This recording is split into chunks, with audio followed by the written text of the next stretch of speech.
Hello, world. Welcome to the Shannon Joy Show.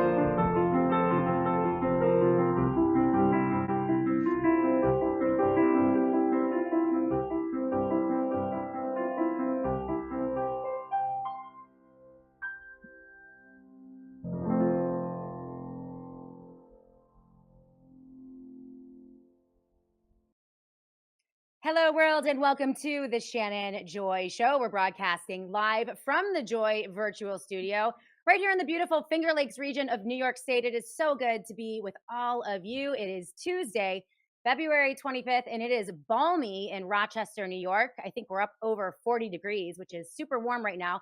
It's also pretty balmy in the Joy Virtual Studio because, as you all know, I was away last week on vacation. The kids had winter break, and so we went down to Florida to stay with my sister who recently moved. And then we hopped over to Gulf Shores with my daughter Mimi for a beach volleyball tournament, P1440. It was unbelievable. I want to thank Annie Cyrus for taking care of the show last week. Also, our guest host. I hear that Paul Stone absolutely killed it with his guest broadcast. Jeff Dornick of Pickaxe also filling in for me last week, having Karen Kingston join him. Thank you to all of you for taking such good care of the Joy audience. And thanks to all of you who are watching right now who took such great care of our guest hosts. They love this audience. And it is so great to be back with all of you. It's balmy in the studio, as I mentioned, because as I was preparing to leave last week for vacation, came into the studio and thought I was turning down the thermostat. It's a new studio, okay? I thought I was turning down the thermostat to like 60 degrees so that, I wouldn't waste heat while we were gone. And I ended up somehow, I don't know how I did this, but I ended up turning it up to 90 degrees. So I literally came into this studio about an hour ago, and it is like a tropical forest, a heat wave, absolutely smoldering. I had to open the door. And so if I get a little shiny or I have to keep my arms down for the entire broadcast because it's so hot in here. But luckily, I think I cooled things down a little bit and hopefully we'll have a great show. Amazing show today. As you guys know, I like to just barrel in. The first day back from vacation week is never fun. Getting reacclimated to the news cycle, catching up on all the business stuff, getting ready for new advertisers, and of course, getting ready to interview guests. But I'm thrilled today. This is going to be a blockbuster show. Jennifer Sey is with us today on the Shannon Joy Show. She'll be joining us at the bottom of this hour. This is a live exclusive. She is the XXXY brand CEO, formerly of Levi's, supporting the brave female athletes in America resisting trans dominance. The most powerful brand position, in my opinion, is one that is rooted in truth. And one of the most successful brand developers in the world is Jennifer Sey. Her personal brand, if you've watched her history and her story, is a commitment to basic truth and a willingness to courageously stand up for those truths despite all of the risks. And we saw her do that as early as 2008. She demonstrated that as an elite gymnast who called out the abusive practices in the field of gymnastics, the psychological, the physical, and the sexual abuse. She was the very first. She wrote a book in 2008 called Chalked Up. Fast forward to COVID lockdowns, and she stood up and spoke out about the lockdowns and the removal of children from school. She was a huge advocate for opening up in 2020. And now she has emerged as a mentor and supporter of female athletes who are courageously standing up to the trans movement in high school and college sports. And her work is so critical because, as I've always said, courage is contagious and there is strength and power in groups. So many of these young college athletes like Riley Gaines and some of the others, the women's volleyball team at the University of Nevada and those conference teams that stood up to the transgender player out of San Jose, they are subjected to absolute abuse. When they stand up and speak out and want to protect women's sports, they are absolutely eviscerated, attacked. They are isolated, condemned, and it's very difficult. Jennifer Sey, being through this, has been an amazing support for these girls, both in high school athletics and in college athletics. And I can tell you, as the mom of a collegiate athlete. My daughter is going to be playing Division I beach volleyball at a school down south. She's a 2026 commit, coming back from this tournament in Gulf Shores, Alabama, realizing that this is going to impact my daughter, and having great conversations, by the way, with moms and athletes. Some of the girls, we talked about this topic as we, spent the weekend with them, and it's a concern for every parent. So this is hugely important, protecting women's sports, and it's part of a larger cultural movement that is rooted in that foundational truth of male versus female. I do believe that the trans movement is inherently male dominated. It's a patriarchal movement. It's cloaked in diversity and inclusion, but it seeks to establish total dominance over women with an idea that men are better at everything, including being a woman itself. I think that fourth wave feminism will be defined. It's going to be a thing, and it's going to be defined by the basic truths about what it means to be a woman and protecting womanhood from male appropriation. Jennifer Sey, I believe, will go down in history with other women standing up against this abuse of women. And I'm having very little tolerance as we move forward for the whole trans movement, especially when it involves men pushing their way in, elbowing their way in to female spaces, whether it's bathrooms, locker rooms, or female sports. It has to end. The battle is still raging, but a major cultural victory was secured when Donald Trump passed the executive order that is meant to protect women's sports. And Jennifer Sey was there with Riley Gaines and a whole host of women standing up and speaking out, along with our good friend Billboard Chris, who is the manliest man out there. He's been all over the world standing up for little girls, girls sports, and his own daughters. And so this is an amazing victory. We're going to hear from Jennifer Sey in just about 15 minutes here on the Shannon Joy Show live. I am so pumped to interview this really brave and courageous woman. So that's what we have on the agenda for today's show. But I do want to say hello to all of you. There are lots of headlines. As I tell you, it's just like a fire hose in my face. Lots to get to today. But let's go to the live chat. You guys look amazing already. CJP Rumble, the first chatter on the Rumble live chat. David Knight is reading a Shannon quote. That's pretty cool. We love David Knight. He is a truth teller, a very courageous truth teller right now. As you know, the mission of this show, where we are now in 2025 moving forward, not left, not right, not in the mushy middle either, but firmly rooted in the truth every single day. And that means we are likely going to have to criticize this administration and agencies of this administration, including Elon Musk and Doge. And there were a lot of headlines about Doge and Musk and his 13 children and his latest baby mama. It's all out there. Lots going on within that realm. We'll talk about it today. But David Knight is live right before the Shannon Joy Show, 9 a.m. to 12 p.m. Eastern time every day. And he is amazing, a regular part of the Shannon Joy Show prep. Also, Daniel Horowitz, you'll notice in my headlines for today, had a really great show about gold as a reserve currency being the only move forward. Daniel Horowitz has been phenomenal. I want to encourage you guys to check out all of the top headlines listed in the show notes of the Shannon Joy Show today.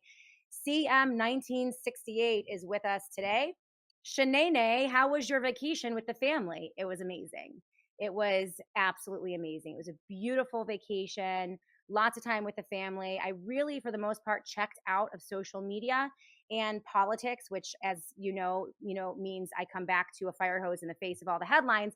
But it was really great, and I encourage everyone to take time away from the manipulated and just crazy headlines. There's just so much happening right now that we have to get back into nature with family. The sunshine was great. We did a lot of grounding, bare feet in the sand, and it was absolutely wonderful.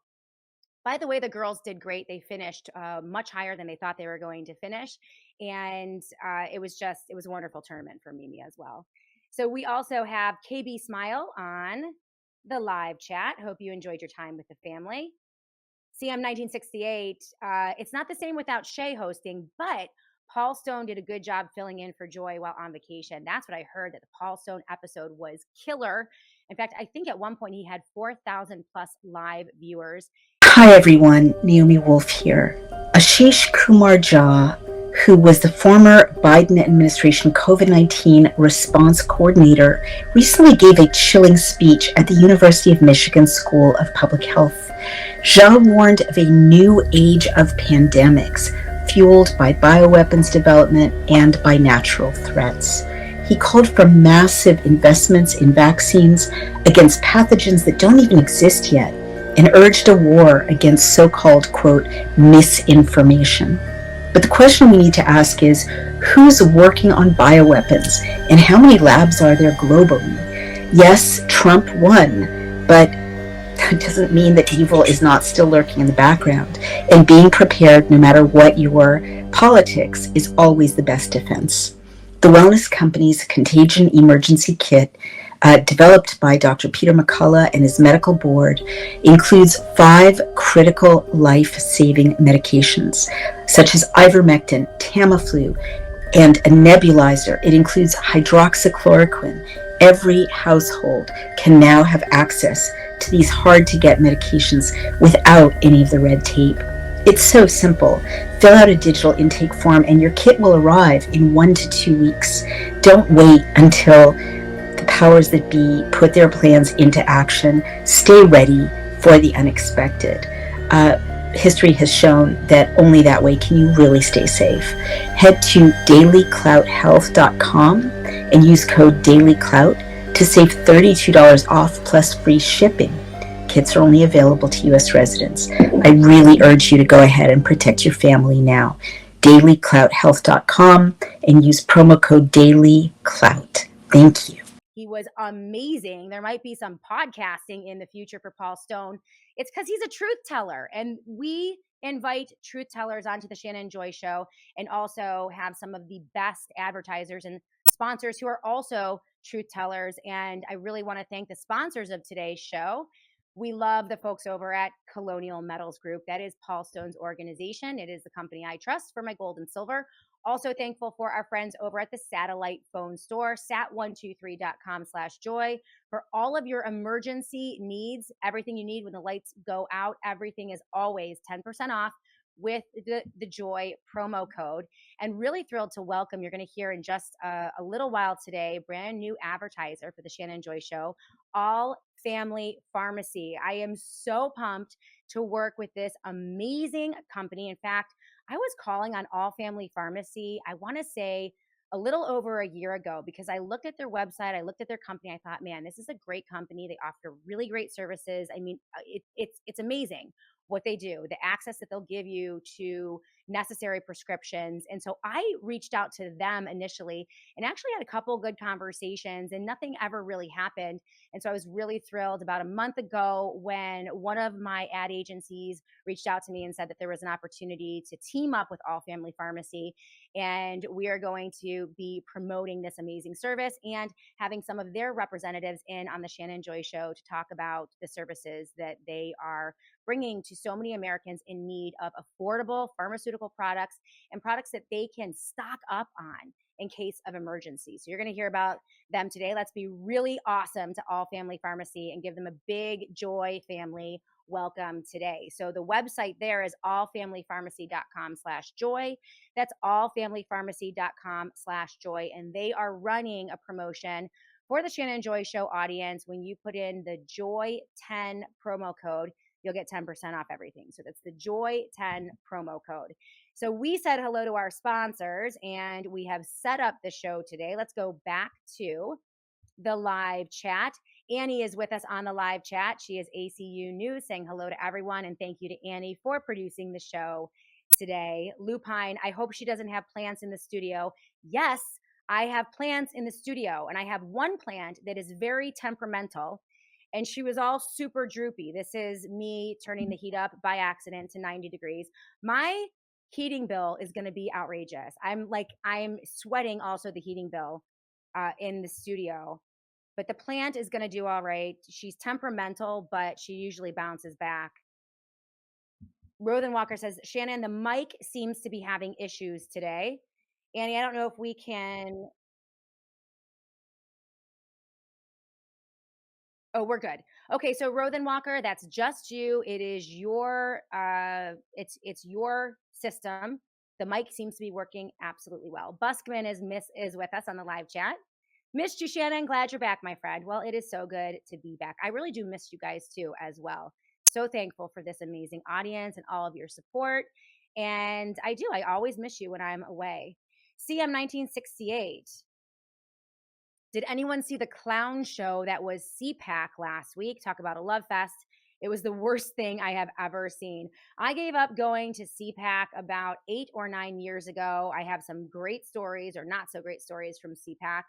And no, I did not watch any of the CPAC sideshow circus last week. It is a lot. We're in just very bizarre times where we have this two-party political system, engaging in the fan dance, engaging in the kabuki theater. And as you guys know, we sit outside of that two-party political system and just search for truth. But it's really hard right now because seemingly this audience obviously leans conservative, and so they are just dumping one conservative headline after another, and a lot of it is really just razzle dazzle. It's gilded. One great example, if we go through some of the stories that we missed over the past week, and we missed a lot, right? Lots of juicy Doge stories and headlines about cutting this and cutting that, and all the headlines about one executive order after another, and they look great, and a lot of them are really good. But when you peek beneath the surface, it really is more of the same. Nothing really has changed yet, especially with Doge, right? We are not seeing any budget cuts as of today. Speaking to all of you right now, there have been $0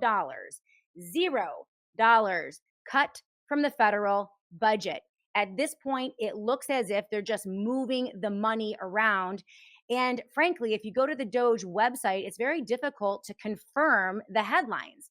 It is not user friendly. It's made in actual, for being, for Elon being such a tech genius. It's kind of a clunky website, and it's not easily navigable. So people can't even really go in and confirm all of the cuts. Where's the money going? They can't even support the headlines that they're pushing out on a regular basis. And so right now the money is being moved around, and we know there's a big budget battle coming on March 14th. This is when the government runs out of money. So all of the Democrats and Republicans are putting on their war paint, they're putting on their costumes, they're getting their scripts ready, and we're going to do the old kabuki theater, the big budget battle. Is there going to be a lockdown? How long will we be locked down or shut down? And we'll hear all the same talking points, when in reality, what will likely happen, it's interesting, and this was reported, this was from Forbes, as we are preparing for the Ides of March, when everything falls apart and the budget battle occurs. House Republicans they've already released a budget resolution a couple weeks ago. It lays out the foundation for what they want and what they're looking. The budget proposal says that the House Ways and Means Committee can pursue up to $4.5 trillion in tax cuts. So we're going to see the headlines. Trump is going to cut taxes for the little guy, $4.5 trillion in tax cuts. Right after that, it sets a goal of cutting mandatory spending, but it would also increase the debt ceiling by, well, $4 trillion. So anything that we, the little people, get in tax cuts will be heaped right back onto us in the form of inflation as they churn up the money printing machine via the New York Federal Reserve. So it's this massive amount of headlines and all of these stories and the celebratory stories and all of the winning. But when you really, look into it and look beneath the surface, you realize that nothing really has changed yet.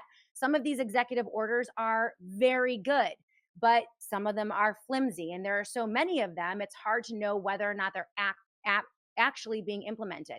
And one good example of that is President Trump's executive order to protect women's sports, which we'll talk about with Jennifer Sey in just about 7 minutes here on the Shannon Joy Show. already we have pushback from the NCAA. They've released guidelines that they're saying are in line with this new executive order and are nothing of the sort. They don't align with the mandates set out by that executive order, and it seems to be more of the same. So the battles still continue. The optics wins are good, right? So in a lot of ways, the cultural wins and the optics, just the idea that it is now okay for women to talk about the intrusion of men into women's sports and into female places is good. It is normalized. That's a huge victory for the culture. And it's embodied by some of these executive orders. There's a lot more work to do. And we're in the business of discernible policy outcome here on the Shannon Joy Show. Show me the money, right? Put a ring on it. Let's see that discernible policy outcome. Then we will celebrate those victories while also celebrating the optics victories as well. So, so yeah, that was one thing. The scandalous, we'll talk about this tomorrow. Tomorrow, it's just you and me. And we're going to talk about a blockbuster interview between Naomi Wolf and Catherine Austin Fitts that dropped over the weekend. The Doge story is the most important story on the planet as I speak to you today. And Catherine Austin Fitts, in this interview with Naomi Wolf, said, and I paraphrase, there are Rothschild and Rockefeller style fortunes being amassed right now by people like Peter Thiel and those who are in the Silicon Valley tech bro space. Oligarchs and globalists are cashing in. And all of this has to do with your data and what was achieved by Elon Musk on February 2nd. This is the most important story. We're going to be hitting it hard tomorrow on the Shannon Joy Show. But we're also going to be talking about some of the latest scandals. It's quite interesting what is going on. And so we'll hit some of the news of the day that we missed last week when we go solo tomorrow on the Shannon Joy Show. So we have a solo show tomorrow and then a great show on Thursday with an amazing new doctor, Dr. Williams. We're going to talk about EMF and all of the attacks on our health via EMF. It's going to be a really interesting show as well. So let's go to a quick commercial break. When we come back, we're going to welcome Jennifer Sey into the Joy Virtual Studio. I'm so pumped about that. And we're going to continue on with these important discussions. So keep it tuned right here on the Shannon Joy Show. We'll be back in a minute. Hey everyone, Naomi Wolf here. How are you doing with your New Year's resolutions? January is here. My start was pretty easy. My resolution was to focus on my well-being, and we all know that the foundation of well-being is a good night's sleep. So if I could do just one thing to improve my sleep and overall well-being, it is taking the number one mineral for sleep, which also helps me personally on so many levels. Yes, I am talking about magnesium. Actually, I am talking about the Magnesium Breakthrough by Bioptimizers. It's 7 different forms of magnesium in this supplement, which are involved in over 600 different biochemical reactions in the body. Pretty much every function in your body is upgraded when you do take magnesium, from the quality of your sleep for your brain function, metabolism, to your stress levels. And even if your 2025 resolution is not to focus on your health, as mine is, how are you really going to be able to achieve all your goals without quality sleep and stress management support? It's hard to do that. So please do yourself a favor and make Magnesium Breakthrough part of your daily routine this year so you can get the vitality that you need to conquer your dreams. Go to byoptimizers.com/daily clout now and enter promo code daily clout to get 10% off of any order. And if you subscribe, not only will you get amazing discounts and free gifts, you will make sure that your monthly supply is guaranteed. Again, that's byoptimizers.com/daily clout, promo code daily clout. Take care. Welcome back, everyone, to the Shannon Joy Show. Without further ado, I'd like to welcome into the Joy Virtual Studio someone who I've been wanting to interview for so long, the amazing Jennifer Sey. She has been such a warrior. Man, I learned about you, Jennifer, during the dark days of COVID lockdown in 2020 when you were standing up for kids and really giving a voice to so many moms and dads who are out there at their school board meetings trying to open up those schools. You have now emerged as a true champion for women, getting behind some of the most courageous young women who are standing up for women's sports. If you guys don't know Jennifer, she's the founder of XX-XY brand athletic wear. And she has been one of the most successful brand developers in the world. And she's now using this brand to get behind some of these courageous voices. Her personal brand is commitment to basic truth and a willingness to courageously stand up for those truths despite those risks. And she's done that throughout her life. Jennifer, welcome to the Shannon Joy Show. I'm so glad that you're here. I'm happy to be here. Thanks for having me, Shannon. Oh, you're welcome.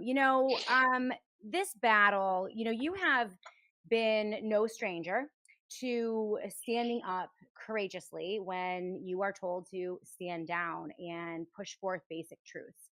And you started as an elite gymnast and way back in 2008. Your story is quite remarkable, and I'm really glad that we have you here for the full hour because this is your brand, right? And now you are using your expertise and your authority and everything that you have built to get behind girls who need help right now. They are being inundated with cultural pressure to accept biological men into the arena of women's sports, and they need support. You're doing that with XXXY. But I'd love to just get to know you first and have you introduce yourself to the Sure. audience and talk about, your experience as a gymnast and standing up, and then fast forward to COVID, and then we'll get to the news of the day. Yeah, sounds good. Yeah. I was an elite gymnast in the 80s. Elite is sort of the level that you compete at. That's what it's called when you are trying to qualify for the national team and go to international competitions like World Championships, Olympics. So I qualified for elite when I was 10. So Wow. I was quite young when I first qualified. And I ultimately, this is in the 80s, this is a long time ago, but I was a 7-time national team member. So that's 7 years in a row, which is a long time for a gymnast.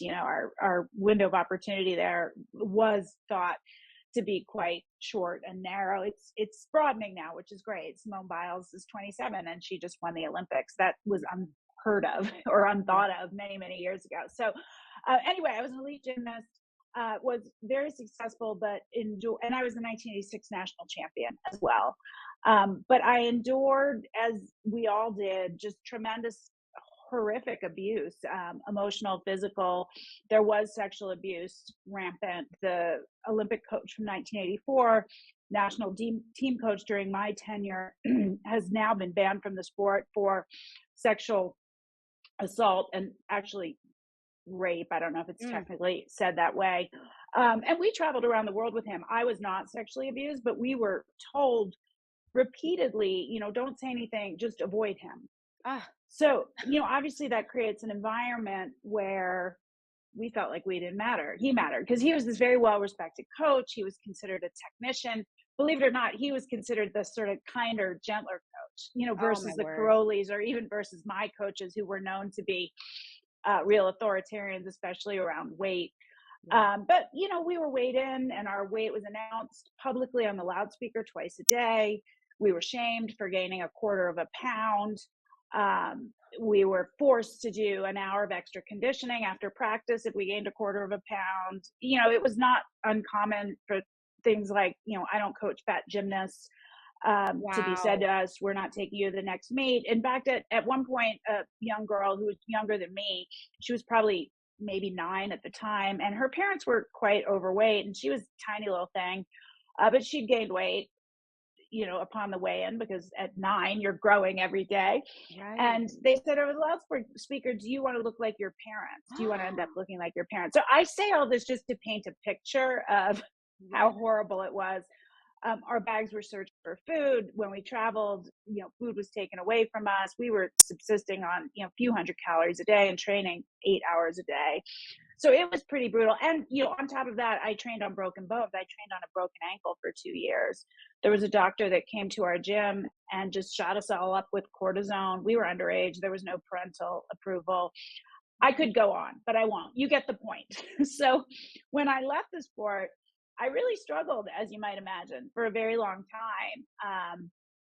I was depressed and anxious and just generally thought very little of myself, Hmm. as any child who's, suffered abuse, all that stuff. I had Which is a PTSD. which is amazing too, because I mean, you were on the national team. I mean, you were of the most elite gymnasts in the nation, and so to emerge then in to adulthood and experience the anxiety and depression, and you've mentioned, just terrible nightmares, is unbelievable. And you Yeah, mentioned it's unfortunate. PTSD. Yeah, Yeah, PTSD. it's unfortunate. I mean, until I was in my mid to late 30s, I was having nightmares about going into work and having to get weighed in. Oh This my sounds funny, kind of, but it's not really funny. It's no. incredibly Oh, anxiety induced. It's not right. funny to be weighed in to keep your job. Yeah.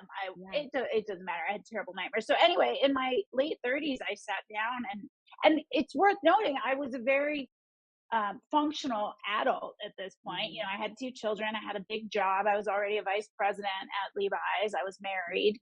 Um, and so it's not like I was crippled. I would go out into the world and do it anyway, but I was just emotionally, I was very unhappy, and Yeah. I just had a ton of anxiety and depression. And I thought everything was my fault. And I felt very unworthy, Mm. which is a pretty typical response for someone that's been abused. Because my therapist back in the day, I don't have one anymore, but he explained it to me. He said, when a parent abuses a child, they say to that child, if you weren't bad, I wouldn't have to hit you. Well, Mm. that's kind of what it was. If you weren't fat, I wouldn't have to scream at you and make you do extra conditioning. If you weren't lazy, I wouldn't have to force you to train these extra 4 hours. If you weren't all of these terrible things, I wouldn't have to do this. It's your fault. So you internalize that. Anyway, I sat down to try to understand it, and I ended up writing my first book called Chalked Up, which really laid out the joys, the things I'm very proud of, but also the struggles, uh, in the sport and then beyond. And I wrote very honestly about the abusive training culture. And I'll tell you, Shannon, I thought everyone knows this. Everyone I trained with knows this. We all went through the same thing. My teammates know it. USA team members know it. This won't be that big of a deal. Boy, was I wrong. Yeah. You were not Yeah. supposed to say it. And in fact, most women won't say it because Mm. they still want to curry favor with USA Gymnastics and their coaches. It's this real sort of Stockholm syndrome. And Yeah. I'll admit, even for me, I struggled with the that I thought. Most of my teammates just dragged me across the internet. The USAG was smearing me. Now, Mm. at first, I kind of retracted. I shrunk a little bit. I wasn't accustomed to the cruelty of social media at the time. And then I realized, wait a minute, I'm right. What are Ah. they? I Yeah. didn't know that. Think about it. This is 2008. Like social media was kind of new, right? We weren't all so familiar with how brutal it could be. Right. And I remember thinking to myself two things. One, it's true. If I don't stand up for these girls, who's going to do it? And two, if they're dragging me this hard, it's worse than I even imagined. Right. It's worse than I even imagined, which is true because now we now know, they were covering up for Dr. Larry Nasser for decades. Right. He's the former Team USA doctor who sexually abused over 500 athletes under the guise of medical treatment over the course of 30 years. So I came out swinging. Once I gathered myself, I came out swinging, and for a good 10 years, I was pretty much the only gymnast that was willing to speak out on the Oh, abuse. And wow. now, of course, everybody accepts and knows. So that's my origin story, I guess. And professionally, I worked at Levi's for many years, 23 years. Was the chief marketing officer for 8, which is an unusually long time to hold that role, and ended up as the brand president. And I loved it. I loved the brand. I'd worn it since I was a child. Me too. I still wear it, in fact. Me too. And starting in 2020, what I do, well, I have hundreds of pairs, and I really believe they're the best weed. So we don't have to talk about that. Yeah. But I could talk about it all day, but we don't have to talk about it. I agree. yeah, That we was the don't have one to. thing I got. Budweiser, I don't need it. Target, I don't need No, it. I'm like, but not my exactly. Levi's. Yeah, exactly. Like I didn't drink Bud Light anyway. Right. I I drink know. better beer than that. Yeah. But Target's hard to give up, I have to Yeah. say. It's so easy, right? I know. I'm surprised I've been able to. I just was like, well, it was also part of like trying not to be spending, Right. frivolously. And I feel like every Right. time I go in there, I just buy stuff I didn't need. It's Right. so true. You Yeah. go in for two things and you come out spending hundreds of dollars. It's so dumb. Right, right. So I was able to do that, but Smart. I am a Levi's girl. I will Me always too. be a Levi's girl, but but I think though your work though in we're going to talk about this a little bit later in the Yeah, program in moving the culture. I mean that is the essence of branding, right? And great branding is rooted in truth, in my opinion. That is I you agree can with you. really brand in truth. But that doesn't mean you're not going to be up against major headwinds and political headwinds, which is why you're so interesting, not just in this space of this movement against the males, but dominating female spaces through the transgender movement, but also politically and other truth movements. And that's why you've been able to pinpoint these truth moments. First in 2008 with what you saw you witness happening in the field of gymnastics, and then in 2020 when you witnessed the atrocity of lockdowns. I find it interesting. I love, you remind me of myself in a sense. I tend to get in trouble.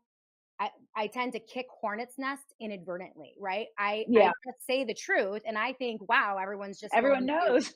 everyone knows it. This is not going to be a big deal. And then all of a sudden you just get this tsunami of pushback.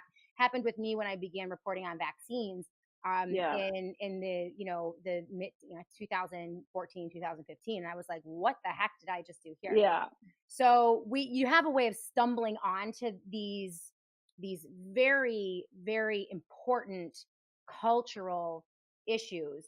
And you've been right there. I mean, in 2008, let's fast forward to 2020, which is yeah, where I came to know about you. And the other thing that is a theme throughout your life and your work is that you reset yourself. You realize you've stumbled onto a truth, and then you get the pushback, but then you like press in and you're courageous, and that really inspires other people. And that's what you did in 2020. If you'd like to yeah. go into that moment. Sure. Yeah, sure. I think the theme. I think you really hit the nail on the head. It's my naivete that gets me in trouble because I mean, that's what I said. When I started in literally at the in 2020, right at lockdowns, and keep in mind, I was in San Francisco, which was probably the worst possible place to be. Right, the further left a city or a state was, the Yep. more draconian the lockdowns were. People say, somebody just was arguing me last night that nothing was closed for more than a month. I'm like, are you insane? In San Francisco, outdoor playgrounds were closed for 10 months and Mhm. public schools were closed for 19 Yep. months. New York State So here. So two get full away. years. Yeah, 2 full years. It was a exactly. nightmare. People have, selective memory here, but I um I just, before schools even shut, before lockdowns even happened, my husband and I were seeing it coming. And, full credit to him. He was like, it's not going to end. They're going to say it's short and it's not going to end. And so we started raging mostly to each other in our house, our apartment in San Francisco. Um, Same. I kept telling him, you have to calm down. You have to calm down. He's like, this is going to be really bad. This is going to be really bad. And so, literally from day one, like, we weren't those people who said, okay, let's try this for a month and see what happens. We were the people who, on day one, were like, hell no, you can't Yep. lock us in our homes. You can't Yep. tell us who can enter our homes. I don't care how dangerous or not dangerous it is. None of that is relevant. This is an Right. egregious civil liberties violation because you'll make up how dangerous it is so that you can lock us in our homes. So we were raging from day one, but honestly, Shannon, we didn't have any following. We didn't have a platform. I mean, I was successful in my job, but I wasn't like a huge social media user. I posted pictures of my kids, that kind of thing. Um, Right. Right. but as you know, if you pushed back, there weren't that many of us in the beginning that pushed back on lockdowns, and so we all found each other quickly. And my following grew, my husband's following grew, and I got very involved locally in San Francisco. So I was attending school board meetings. I formed a group called Open Schools San Francisco. We would have rallies, though every time we posted flyers for the rallies on Facebook, they would be taken down. So, we were experiencing this censorship Right. firsthand. How could you have, anyway. Um, but so I grew a bit of a following, not a crazy one, but a bit of a following. um, and I just kept fighting. I was part of I supported and worked with the folks leading the recall of the San Francisco school board. Eventually, I moved my family to Denver. I mean, people were posting my address online. People were chasing me down the street if I was out with my daughter. My daughter was 3 at the time. And we would walk around outside unmasked because that's the dumbest thing ever to wear a mask outside. And I had a woman come up to me at the beach and scream in my face that she would not cry for me when my children died Unbelievable. because I was killed. I mean, I paint this, I say all this to paint a picture of what it was like.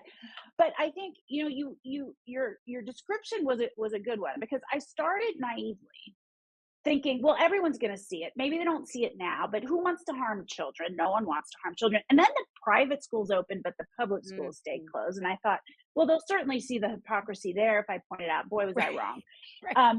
But it's a choice then to keep going, right? You may start out naively, but when you realize and recognize how brutal the pushback is, and every day being tarred and feathered as a racist, people posting your address online, people starting official complaints about you and calling the ethics hotline at your place of employment, like, at that point it is a choice to continue. And I chose every day to continue, because it's a really simple equation for me, honestly. I will always stand up for the truth. No lie will pass through me. And I will always stand up for children. And I wish someone had stood up for me when I was a child. And so, I made a choice, and I understood it might not go well for me. And I understood that was an active choice to keep going, because I felt it mattered. It really mattered enough. And I moved my family from San Francisco to Colorado in 2021, just so my children could go to school. I have 4 children. Wow. And then eventually I resigned from Levi's in 2022, because it was just not really tenable for me to go forward. But what's interesting, Shannon, is what happened after that, which I've talked less about, although I've talked about it some. I'm the breadwinner in my family. I needed a job. I took a little break because it had been a tough few years, but then I started interviewing for jobs I was highly qualified for, very capable. And I was asked every time, big, well-known companies, I was asked, will you apologize for what you've done in the interview process? And I laughed. I said, why? Right, about everything. And if I did apologize in the 2 years that people were coming after me, why would I apologize now? And this is in 2023, like long after the general public has realized that school closures went on way too long. And I talked about all of it, but I did focus on school closures and the harms to children. Right. Because I thought that was like a bridge, you know what I mean? Like a gateway drug. Yeah, something that everyone could agree on. You're a good marketer, like for the good That's guys. what I thought. Yeah. I thought it was like a more palatable way for people to start to question some of this. Boy, was I wrong. So I realized very quickly there was no getting back into corporate America. I was blacklisted as somebody who was disobedient, essentially. And that's why I ended up starting this brand, or that's part of why I ended up starting this brand, because I needed to make my own way. But it's also because someone needs to do it.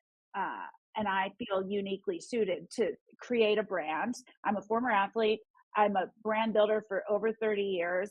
And I looked around at all the athletic brands in the marketplace, pretending to champion women and really selling women out for wokeness every time, Nike being the prime example. And I just thought, how can you champion female athletes and not take a stand against males entering our sports? Like, you can't cancel me again, so it might as well be me.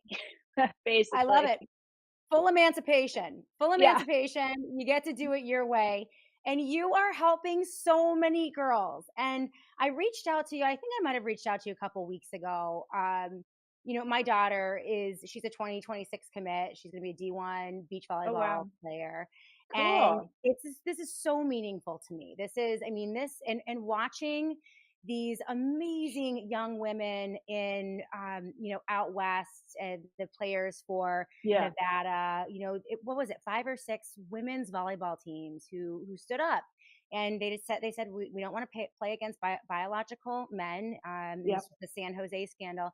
Just watching how brave they were, and I was just so proud of them. I was so proud they were volleyball players because I'm partial, obviously, sport of volleyball. But yeah, it's just, you are making such a difference. The brand is XXXY, and we're going to go to break in a moment. We're going to go to break now. We're going to come back and hear about this brand and the amazing progress that they have made. A historic executive order, President Trump signing just a week or two ago. Jennifer Sey was there in Washington, D.C. with heroes like Billboard Chris and Riley Gaines. And this is an executive order to protect women's sports and to protect women and girls. So we're going to hear about that, the progress that they have made, and this new brand XXXY. And then we're going to talk about branding truth, which I think is going to be an incredibly, in many different areas, an incredibly important concept as we move into very, very muddy political times. So huge thank you to Jennifer Sey. You can follow her on Twitter. Her handle is @JenniferSey. The website is xx-xyathletics.com. And Annie, if we could go into commercial break, but end with the unbelievable commercial that broke Twitter that XXXY put out right before the Super Bowl. We'll bring that in as we bring Jennifer back in for the next segment on the Shannon Joy Show. So we'll be back in a moment. Keep it tuned right here on the Shannon Joy Show. You have to stay healthy and well at times like this. You know that I often have suffered from mobility issues, and now I don't. Part of my lifestyle is Native Path collagen. So Native Path's collagen formula is made with ingredients that are scientifically developed to increase bone mineral density, support tissue recovery, reduce wrinkles, enhance hair thickness, and strengthen nails. Who wouldn't want more collagen with all of these benefits? So right now, when you visit getnativepath.com/dailyclout, you can stock up on Native Path collagen for up to an incredible 45% off today, plus free shipping. Every order comes with a 365-day money-back guarantee. You can try it risk-free today. It is a single ingredient formula with no fillers, additives, or artificial sweeteners, and it's third-party tested for heavy metals, which makes sure that it's pure and safe. It's flavorless. You can add it to anything. I add it to my oatmeal. You can add it to coffee or smoothies. Its formula makes it more bioavailable, meaning it's absorbed more easily and mixes without clumping. And the best part is Native Path is offering amazing bundle deals, 3 or 6 packs at a fraction of the price of other brands. With over 4 million jars sold, 1 million happy customers, 8,000 5-star reviews, and a 365-day no-risk guarantee, Native Path is a trusted choice, and they offer an 800 number. You can ask any question. A real person is waiting to help. You can join a private Facebook community. I love these people. Share recipes, success stories. So that's getnativepath.com/dailyclout and start your experience of transformation today.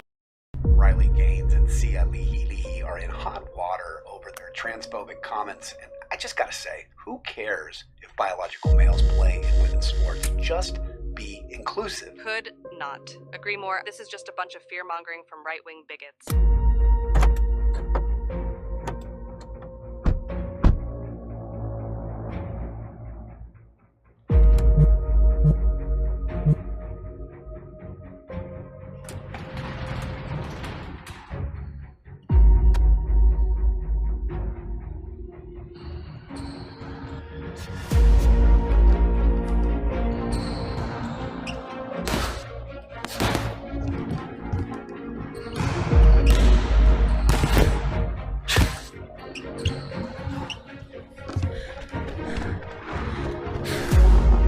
Gonna say it, she's a bigot. She's been a massive distraction from her team with her hate-filled rhetoric. Sia is not inclusive.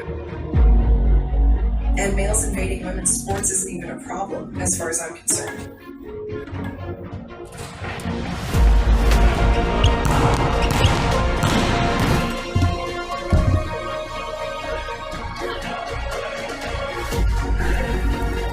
These female athletes just need need to work harder. And not blame others for their lack of success. Transpo. As the captain, Sia is very much responsible for these boycotts, which have cost her team a playoff bid. Guess we'll see how Sia handles all that pressure tonight.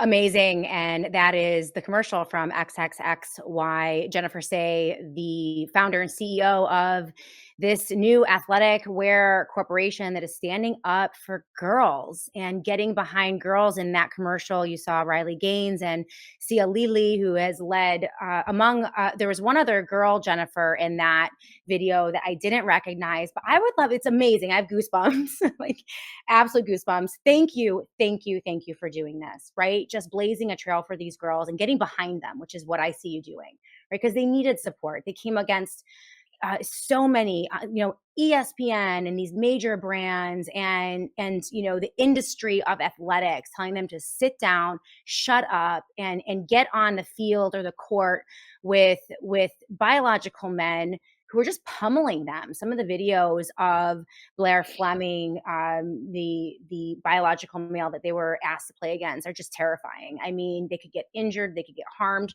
And so I would love for you to just talk about these girls and why you came up behind them and what your athletic brand is doing to support them. Yeah.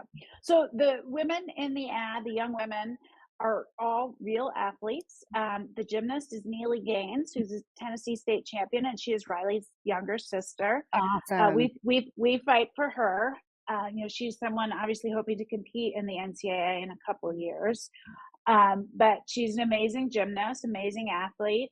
Riley does make a cameo in the ad with her sister, Sia Lili, who led the University of Nevada, Las Vegas volleyball team to boycott against San Jose State University and was told by her university not to do it.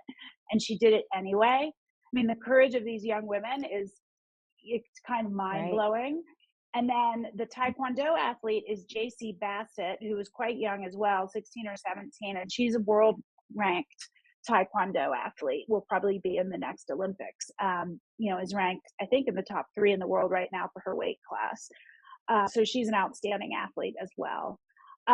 We wanted to show a range of sports. The inspiration for the ad was really to just show the determination, power, and athleticism, discipline, perseverance of these athletes. I feel like I'm frozen. Can you guys hear me? Oh, okay. Shannon's frozen on my side. We wanted to really show the discipline, dedication, just how hard these athletes work. And then we sort of layered in a piece of it to say, and on top of that, now they have to put up with all this abuse and threats if they dare stand up for the integrity of women's sports. Like, the strength and the courage of these women is amazing, and we wanted to celebrate that. That was really the idea behind it.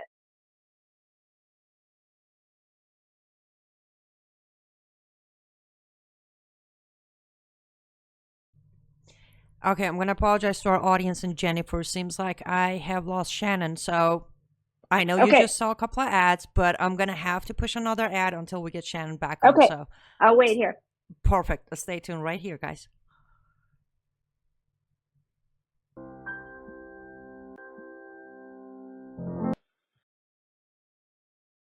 Back, everyone, to the Shannon Joy Show. So sorry about that little technical glitch we had there. It is a bumpy ride for the first show back here for the Shannon Joy Show. We're so thankful that Jennifer Sey has been super gracious.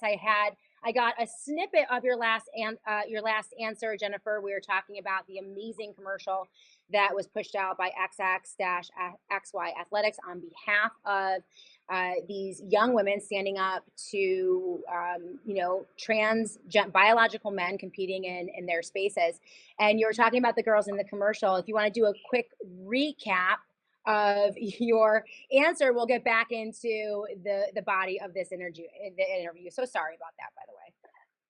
No worries. I lost your sound for a second. We're still a little bumpy, but I think what you're at, I'm just going to briefly summarize our intention with the ad, which was really just to celebrate these amazing female athletes, how hard they work, the dedication, discipline, and perseverance, And then on top of that, if you dare stand up for the integrity of women's sports, you will be smeared and threatened and called all sorts of horrible names. And I just think these young women exhibit such strength of character and courage. We wanted to celebrate them and let them know, let others who are standing up for the integrity of women's sports know that they are not alone. Absolutely. And I think I have the audio right, so you can hear me. I can hear you.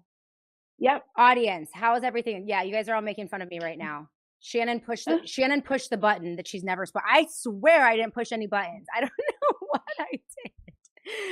So yeah, that was an insane story regarding the girls volleyball. In fact, I think Brooke Slussler was Yeah. she was on the same team as Blair Fleming, and in a lawsuit that was launched, it was revealed that, I mean, how strong must this girl have been? It was revealed that she was assigned to room with Blair Fleming, who was a biological male, so same dorm room. It was never disclosed that Blair Fleming was a biological male to this young girl. So here she is leading her team with this transgender player, but also siding with the opposing teams who were saying, essentially, we're not going to play. I mean, it was just so brave that they did that, and there was so much pressure. I just can't imagine what those girls must have gone through. Yeah, I mean, the lawsuit is continuing. It's a lawsuit. There's, I think, 12 young women involved. Brooke Sluicer is one of them. She was the team captain of San Jose State University. And so she's having to go out onto the court and play with Blair Fleming while basically suing the university and the Mountain West Conference and the NCAA for forcing them to play with men on the court, which isn't safe or fair. And that lawsuit continues. I would also like to highlight the assistant coach of that team, Melissa Beatty Smooth, who was suspended for speaking out about the same issue and has now no longer has her job. So she was initially suspended, and now she does not have her job anymore. And her house was vandalized recently for speaking out. And that's the coach. So clearly we are not done with this fight yet.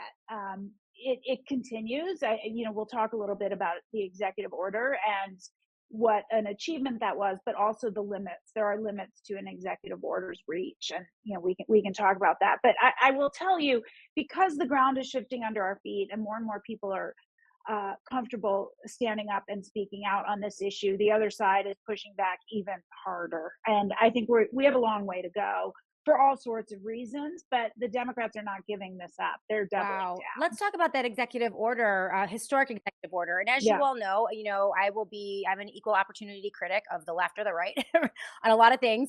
And I have critique for President Donald Trump very often, but in one area that I think is absolutely amazing and I celebrate, it is the historic executive order that he signed a little over a week ago, protecting women's sports. That was a huge cultural and optics victory.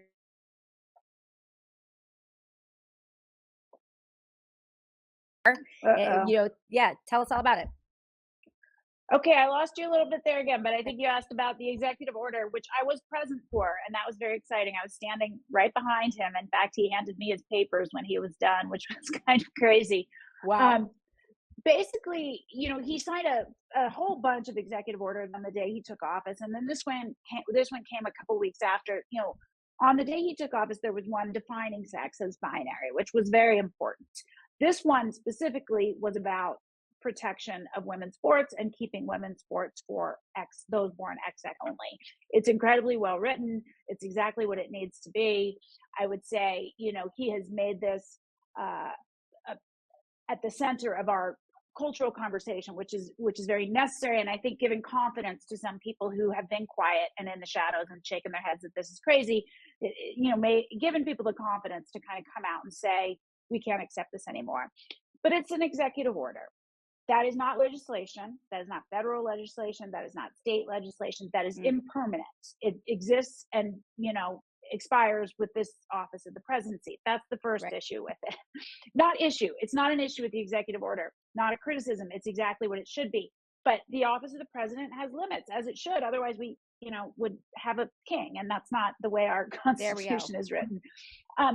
The other issue issues are that the sports governance landscape is very complicated. It isn't like there's one league that is governed by one rule. It's just incredibly fractured. So the executive order only applies to federally funded institutions. That's K through 12 public schools and basically most universities. Okay. 2 times the number of athletes compete outside of those federally funded institutions. They compete in what is called the Olympic movement. That doesn't mean you're going to the Olympics. It just means you're competing in sports governed by the U.S. Olympic Committee and then the individual sport governing bodies. I competed within USA Gymnastics, but I competed within USA Gymnastics when I was 5 and had no shot, was not going to the Olympics. Like that's just, it's the amateur sort of, that's the place you compete. And twice as many athletes compete outside of that public education system. So this executive order does not impact that. It also doesn't impact these individual races. Like the Boston Marathon just has an independent board. It's funded by corporations. It gets no federal funding. Right. I cite the Boston Marathon in particular because they've qualified a male in the women's category for this April. They're not impacted. So you see what I mean? The fight continues. And now we have states who are actively saying, well, our state law allows for gender identity to be that's where you get to compete. Maine, we saw on Friday, the Maine governor has said to the president, I will not uphold this executive order. She didn't say it that way. She said, I'll uphold state law. He said, well, then you're not getting federal funding. See you in court, which I thought was a great answer. But there's other states, California, Minnesota, I'm sure I'm leaving Washington State. There's a bunch of states that have said they will not adhere to the executive order. And now you have the NCAA, which wrote their new policy off of the executive order, which is a garbage policy that needs to be thrown in the trash. So there is definitely a lot of work to do. I think and I think people need to understand that there is only so much power with that executive order. It's just so bizarre though, Jennifer. Like what is behind this? Why are these bodies? Why is it so important for them to place biological males into these female spaces? It boggles my mind. I talk about this issue every so often, but I'd love to get your thoughts on the psychology or whatever is behind the thinking behind this, because it's so bizarre and so destructive to women. And this is why I talk about fourth wave feminism, I think is going to be around this topic explicitly. Oh yeah. But what are your thoughts on that? You know what, Shannon? I am puzzled by it as well. Like, this is the hill you want to die on, letting men take women's opportunities and trophies. It's ridiculous. And it's not just the awards and the, spot on the team, but it's also coming into the locker room, just 6 years ago or 7 years ago at the height of Me Too in 2018, any woman who said that guy looked at me funny, she could take his job, and yet males, fully intact males, as Riley Gaines says, meaning they have their penis and they have their testicles, but they're sort of leering at women in the locker room, making women like Paula Scanlon incredibly uncomfortable and feeling very unsafe. Paula was a swimmer on the University of Pennsylvania team with Will Thomas, who became Leah Thomas. Paula was a rape survivor as a teenager, and this guy was strutting around the locker room, making her feel uncomfortable. And when she told the university, they told her, you need to seek therapy. He's a woman. Well, they said she's a woman, but you know what I'm saying? So I don't know. It's a mania. It's just like anything else. It's this like mass formation psychosis, whatever you want to call it. I don't believe the order comes from up high. I believe it just kind of infiltrates the culture and people start repeating these ridiculous taglines like trans women are women. And I believe when we come out on the other side of it, which could be a very long time, everyone will pretend they never had anything to do with it, that they didn't spout this stupid garbage. Trans women are women. I mean, no, they're not. I mean, that's the problem. That's the problem is, 7 years ago, you didn't make us say that. Trans women were trans, or whatever the word was at the time. Transsexuals were transsexuals. But now insisting they are women that can come into our spaces and steal our opportunities, we draw the line. Yes. No more. Yes. And I think, in terms of a movement of women, I look at it as the ultimate appropriation certainly patriarchal. It is essentially men appropriating womanhood and femininity and claiming it for their own and saying that they can even be better than women at being women themselves. It's the most insane patriarchal movement I've ever witnessed. It defies all logic. It's abusive to women, and even, the element of transgenderism that targets young adolescent girls, pre-puberty, who are uncomfortable in their changing bodies. I've looked at a couple studies on this, and there's been some reporting on the fact that the transgender movement attacks young girls far more than it attacks young women. I mean, when it comes to cross-sex hormones and surgeries, removing their breasts, I mean, just debilitating and disfiguring, grotesque surgeries. The vast majority are conducted on young women. This is something that our friend Billboard Chris, who is one of my favorite people in the history of the world. He's been on the show multiple times, and he is a manly man. If there is a man out there that is standing up for girls, it is Billboard Chris. But in every way, this transgendered movement is assaulting women and girls in every area. And I honestly, I'm getting to the point where I have zero tolerance for it. I don't want to play games. I don't want to debate anymore. You're not going to put a dude in my locker room. You're not going to put him on an athletic field or court. I'm just over it. I'm so over it. Are you sensing that people are getting to that point? I mean, well, I certainly, I mean, Megyn Kelly talks about this a lot, how, back in the day, she said, I use the pronouns and I want to be nice. And I think as women, we want to be nice and we don't want to hurt anyone's feelings. And we're tired now of our empathy being weaponized against us. Yes. I will not say you are a woman. I will not use your preferred pronoun. I won't use anyone's because it's dumb. And I'm at the point where, I won't do any of it anymore. You pushed me too far. I will stand up for women and girls. I will stand up for reality. Biology is reality. You cannot change your sex. Sex is binary. It goes on and on and on. And I have felt for some time, even well before I started this brand, that this issue in particular is such an egregious violation of truth. The most obvious truth we've all known and understood since the beginning of time, that there are men and there are women and we are different. And it took the women's movement a very long time to fight for equal rights and opportunity for women. And you put it so well, this is nothing but retrograde sexism and misogyny in a dress. It's no different. It's a bunch of men dressed up like women telling us to sit down, be quiet, and shut up and take your medicine because we're women now. And it's like, how is that any different than sexist men in the 50s, telling women to sit down and shut up? It's no different. They just put on a dress. It's a men's rights movement. Let's be clear. There we go. And I won't abide by any of it. None of it. I used to, sort of be a little softer in my language, but you've just pushed us too far. And, to anyone that says it's so few people, they're the vulnerable people. No, I don't care.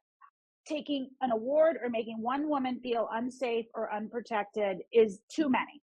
And it's not one, it's 900 by the UN's count, at least in terms of medals stolen. And I will be clear, that affects more than 900 women. That's every woman that had to compete against that guy. Right. Every single one, thousands in every state, tens of thousands nationally. And why is one okay? You have your own division. Go compete in men's. Use every facility at this point has a single stall bathroom. Go use that. It's not complicated, but there's just been this sort of mass delusion and this mania, and these talking points are just repeated. And it's kind of amazing to watch how fast they then get cascaded down. I mean, the latest one, which I'm sure you've heard that the Democrats are shouting about, is if we insist on, keeping women's sports for women, that's going to mean genital checks. What? Have you heard this one? Okay. Have you heard this one? Yeah. Yeah. So AOC started, but now they're all saying it, that this is everything you right-wing crazy people are shouting about is going to cause genital checks, and it's going to impact more masculine looking boyish girls because those are the ones who are questioned. Oh This my. is bullshit. Nobody, sorry, That's I cursed. okay. That's okay. We're Okay, podcasters. We're not. Yeah. okay. There's no FCC here to yell at us. Nobody wants that. Nobody's going to do that. And in fact, our side, my side, we are the ones who aren't stereotyping by sex.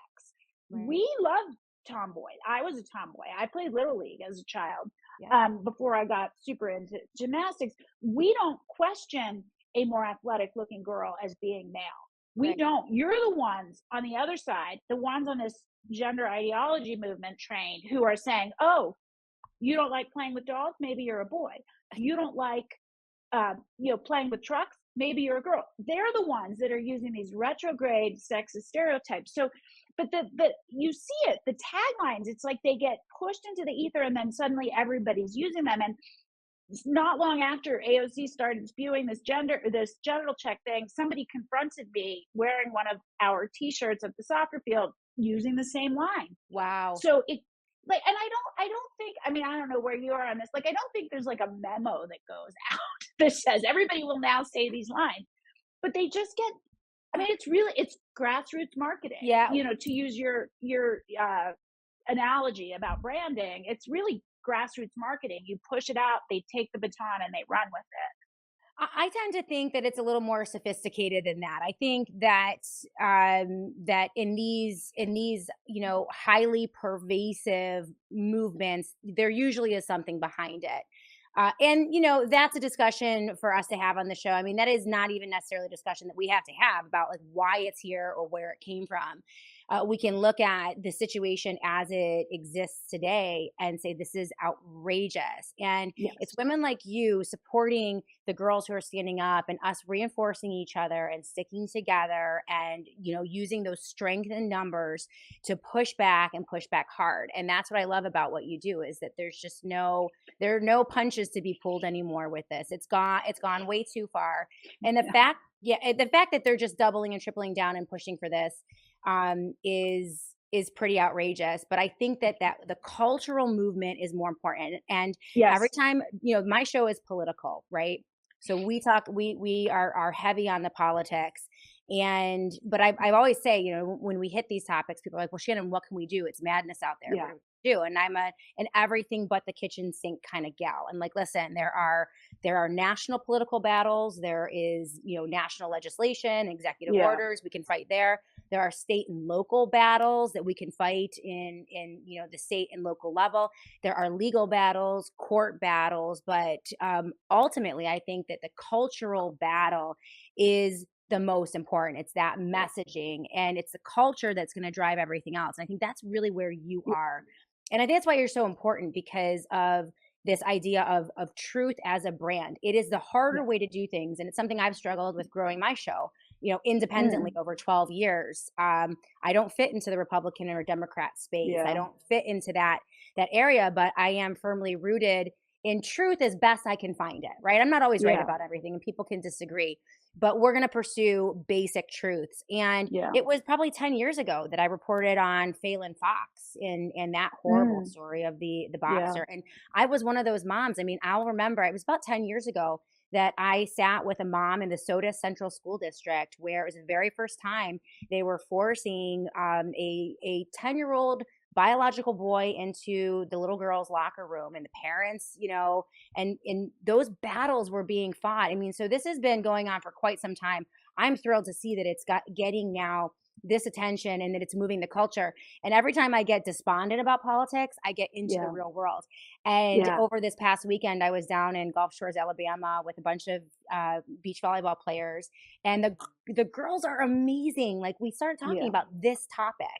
And they weren't Democrat or Republican. They were just regular girls with their moms. And they're like, they look to these volleyball players in Nevada, and they look up to them and they say, we get this. It's very obvious to us. And so I wanted to ask you about that branding truth, right? And how to do that and how to expand it into other areas of politics. Everything is so, polarizing these days, and things are very difficult. But I see you as an expert in this, man. I mean, you know how to build a brand, you know how to market. How do we market truth moving forward from 2025 and beyond? Well, I don't buy into the whole, you alluded to this earlier, like this sort of idea of a person's personal brand. I think as a human, you have to stand up and be a good human and not to Right. worry too much. And I only say this because in the world of corporate America and CMOs in particular, they're always talking about what's my personal brand. And I'm like, Sorry. oh my God, it's so corny. Like, just be a Right. person and be good at what you do. Right. Right. But yeah, look, Janet, it's so, first of all, the one rule of branding is it has to be, well, I guess it's more than one. It has to be true, it has to be simple, and it has to be easy to understand.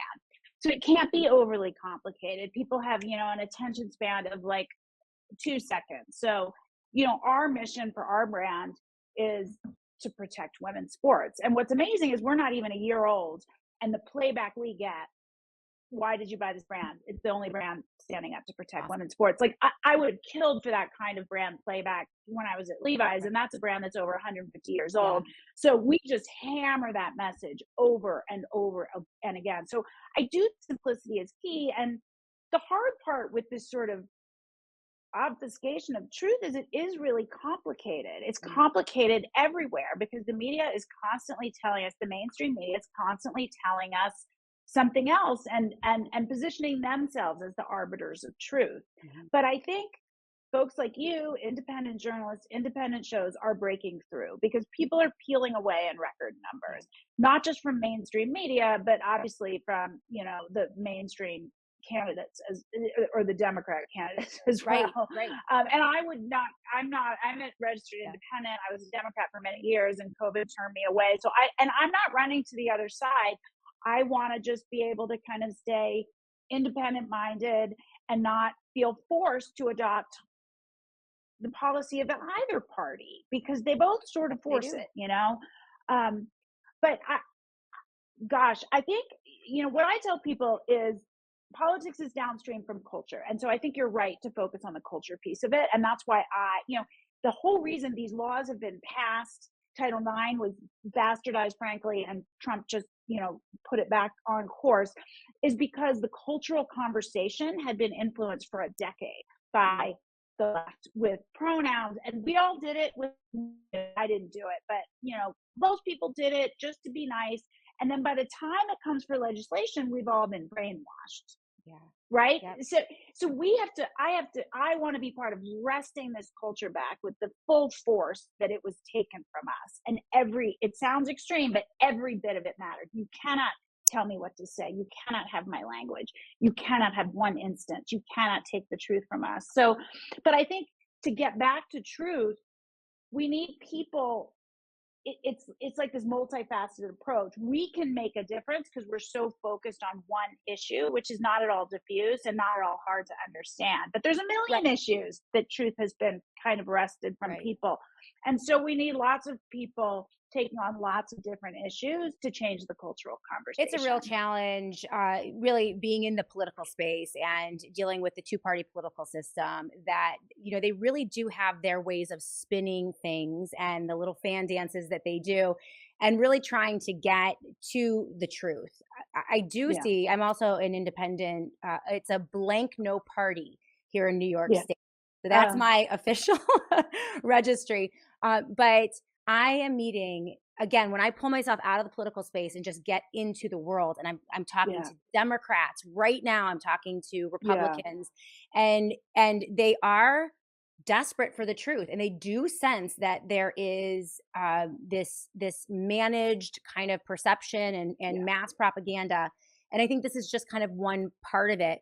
But I did see, the culture, when the culture moves, it's incredible to watch. And I saw, I think the resistance to lockdowns, the 30% of the American population that refused COVID vaccines, they lost jobs, they lost friends, they lost fortunes over that. The 2% vaccine uptake rate now for the COVID vaccines, what we saw with Target in when they were promoting the queer agenda, Bud Light with the promotion of Dylan Mulvaney. I mean, you see these moments where the culture says no more. And it's Yeah. kind of beautiful to watch. And I see that too with what you're doing here within women's sports and in supporting through your brand XXXY, their efforts, because they really do need support. And so I thank you for that. And, I thank you for focusing on those cultural issues. And I hope I'm so sorry for the technical difficulties today No on worries. the show. Everything that could have gone wrong today on my It's okay. first feedback went That's wrong. okay. But you have been such a gracious guest, and you really are. You're a role model for me. I love watching what you're doing and everything you're pushing. It's xx-xyathletics.com is the name of the brand. And I'm going to be buying my gear from you as well. 100%. I love everything you're doing. We just have a couple more minutes. I want to let you kind of get anything else off your chest. This was a bumpy ride. I hope the next time I have you in the show, it's going to be seamless. It'll be great. But, any last words before we let you go? Yeah, I just wanted, like I said, to take my skill set. I am good at this. I've done it my whole life. I love doing it. To influence the cultural conversation. I don't want to run for office. I don't want to be a journalist. I don't want to do any of those things. I want to do what I do well and influence the conversation. And I think if you're not quite ready to wear the t-shirt to the game yet, because you will get some blowback, buy it. You'll be ready soon. And I will tell you, I wear our clothes every weekend to my son's soccer games, my daughter's, and every time somebody leans in and says, I agree with you. Oh, yeah. Only 1 out of 10 times do I get someone yelling at me, and that's fine. And then you know what that does? It provokes a conversation, and that's the whole point, because we change the culture one conversation at a time. I will also just say our performance product is outstanding. This is not a gimmick. Yes, our mission is to protect women's sports, but we really do make world-class products. Like, I'm not in this as a game. I'm not playing here. This is great product, 5-star reviews across the board. So no reason to buy a brand that doesn't actually support women. Do not buy Nike. Do not buy Lululemon. Buy our brands and really support female athletes. I absolutely love that. Thank you so much. Jennifer Sey, she's founder CEO of XXXY Brand Athletic Wear. You can follow her on Twitter at Jennifer Sey and go and shop all of their line at xx.xyathletics.com. Really appreciate you, and keep up that great work. Thanks, Shannon. Okay. Thanks, Jennifer. And thank all of you for being with us today on the Shannon Joy Show. What a show. It was a little bumpy, all right, but we did it. I think we managed through. Annie Cyrus, thank you so much for your brilliance in production and making things happen. Her merch is available. LT Oracle of Truth, where is her merch available? I told you, xx.xyathletics.com is where you can get all of the gear. And you guys are hilarious. I've been keeping an eye on the live chat. It's getting so hot in here.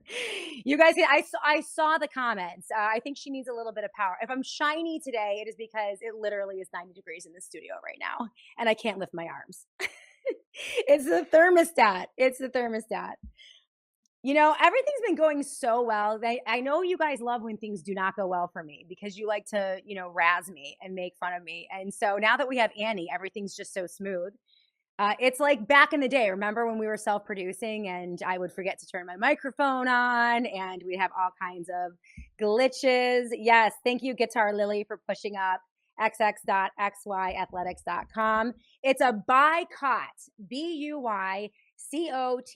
It is the act of a consumer purchasing an item because the founder and CEO or the organization supports your values and beliefs. There are so many ways to do that. And yeah, CJP Rumble, thanks for raising everyone's heating budget. What a disaster. Oh my gosh. What can I say? All right. Before we leave, let me talk about, speaking of a boycott. All right. We have heard from Paul Stone, obviously, who is the founder and CEO of Colonial Metals Group. And I also want to talk about All Family Pharmacy right now and just welcome them at the end of this show. We're going to welcome them to the Shannon Joy Show family. All Family Pharmacy, they're out of the great state of Florida. This is an amazing company. They help Americans all over the country get the prescriptions they need at affordable prices. They have ivermectin, by the way, a huge supplier of ivermectin. And they also give you the opportunity to plan for emergencies. So if you have needs, if you have pharmaceutical products that you need, that you know you're going to need, and you don't want to have to worry about if things, if there's an emergency, you can't access it, they give you the opportunity to buy that product in advance in bulk at a reasonable price. And of course, they also share your values as well. So it's an amazing company. We saw so many horror stories throughout 2020 with hydroxychloroquine and ivermectin, and a whole host of products that people couldn't access because of politics or because of mandates. This is a way for you guys to support a company that supports your value, also support the Shannon Joy Show, and get the pharmaceutical products that you need. So that's allfamilypharmacy.com/joy. Visit allfamilypharmacy.com/joy and make sure you use that promo code JOY10. You will get 10% off everything. There are so many other amazing features about this great company that we're going to talk about in future shows. But at the end of the day, this is a way that you can protect yourself and your family so that you have the prescription products that you need. That's allfamilypharmacy.com/joy. Thank you guys so much for being with us today. Thank you for bearing with me on this show. I literally have to go like stick my head in an ice bucket at this point because I am dying of heat. But you guys are super, super friendly. Annie, thank you for producing the show. Tomorrow, we will be back on the Shannon Joy Show. It's just you and me, mano y mano. We have a lot to get to. We're going to hit that really important interview between Naomi Wolf and Catherine Austin Fitz. The Doge takeover, the coup de Doge, as I like to call it, happened on February 2nd. It is way more important than we even recognize. We're going to get into that deep. I have some great clips from that amazing interview, and I will not be wearing my puffer tomorrow. I will hopefully have a nice, 70-ish temperature here in the Shannon Joy Show studio, and we'll have a great show. Thank you so much for being with us. We'll be back tomorrow to do it all again right here on the Shannon Joy Show.